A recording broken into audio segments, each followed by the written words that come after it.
আত্মীয়তা সম্পর্ক, রক্তের সম্পর্ক। এই সম্পর্ককে আমার আল্লাহ পাক রব্বুল আলামিন আরশে আজিমের সঙ্গে ফিটিং করেছেন, জ্বলন্ত অবস্থায় রেখে দিয়েছেন। আত্মীয়তা সম্পর্ক বলেন, ও দুনিয়ার মানুষেরা শোনো, তোমরা যদি আমার সঙ্গে সম্পর্ক টিকিয়ে রাখো, সম্পর্ক বজায় রাখো, আল্লাহ পাক রব্বুল আলামিন তোমাদের সঙ্গে সম্পর্ক ঠিক রাখবে। তোমরা যদি আমার সঙ্গে সম্পর্ক বিচ্ছিন্ন করো, কেটে দাও, আল্লাহ পাক রব্বুল আলামিন তোমাদের সঙ্গে সম্পর্ক বিচ্ছিন্ন করে ফেলবেন। কথাগুলো আমি বলি নাই। মুসলিম শরীফের 2555 নম্বর হাদিস, ইমামুল আম্বিয়া রাসূল পাক সাল্লাল্লাহু তাআলা আলাইহি ওয়াসাল্লাম বলেছেন, যে ব্যক্তি আত্মীয়তা সম্পর্ক ঠিক রাখবে, আল্লাহ পাক রব্বুল আলামিন তার সাথে সম্পর্ক ঠিক রাখবে। বর্তমানে আমরা পিতার সম্পদ মেয়ে চেয়েছে, বোন চেয়েছে, বোনের সাথে আত্মীয়তা সম্পর্ক নষ্ট হয়ে গেছে, রক্তের সম্পর্ক নষ্ট হয়ে গেছে। বাবার সম্পদ ভাই চেয়েছে, ভাইয়ের সাথে সম্পর্ক নষ্ট হয়েছে।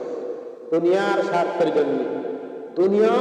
স্বার্থের জন্য আপনি আপনার ভাইয়ের সাথে সম্পর্ক ছিন্ন করেছেন, আপনার ছেলের সাথে সম্পর্ক ছিন্ন করেছেন, আপনার বোনের সাথে, আপনার ভাগিনার সাথে, আপনার আত্মীয়দের সাথে সম্পর্ক ছিন্ন করেছেন। এই দুনিয়ার দাম আমার আল্লাহ পাক রব্বুল আলামিনের কাছে মাছার দানার চাইতেও আরো মূল্য। মাছির দানার চাইতেও আরো মূল্যহীন হচ্ছে এই দুনিয়া। আর আপনি দুনিয়ার লোভে পড়ে, এই দুনিয়ার মায়ে পড়ে, এই দুনিয়ার সম্পত্তির লোভে পড়ে আপনি আপনার ভাইয়ের সাথে সম্পর্ক ছিন্ন করেছেন, আপনার বোনের সাথে সম্পর্ক ছিন্ন করেছেন, আপনার ভাতিজার সাথে, আপনার ভাতিজির সাথে, আপনার ভাইগনার সাথে, আপনার ভাগ্নির সাথে, নিকটতম আত্মীয়ের সাথে সম্পর্ক ছিন্ন করেছেন। আপনি তো আল্লাহর সাথে সম্পর্ক ছিন্ন করেছেন। কথাগুলো আমি বলি নাই। আপনি যদি আলেম হন, আপনি যদি জ্ঞানী হন, তাহলে অবশ্যই আপনি হাদিস পড়েছেন। এই হাদিস পড়ার পরেও যারা এই হাদিসের কথার বাহিরে চলেছেন, আপনি নবীজিকে অস্বীকার করেছেন। কথাগুলো আমি বলি নাই।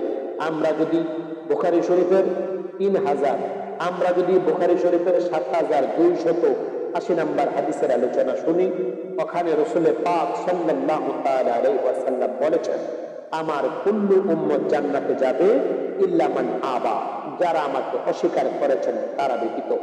সাহাবা کرام আরজ করলেন, ইয়া রাসূলুল্লাহ, ইয়া হাবিবাল্লাহ, আপনাকে কারা অস্বীকার করবেন, কারা অস্বীকার করেছেন? নবীজি বলেছেন, যারা আমাকে অনুসরণ করে নাই, যারা আমাকে ইত্তেবা করে নাই, যারা আমার সুন্নতে অস্বীকার করেছে, যারা আমার কথার অবাধ্য হয়েছে, তারাই হচ্ছে অস্বীকারী। আল্লাহ পাক রব্বুল আলামিন আপনাকে আমাকে বোঝার তৌফিক দান করুন।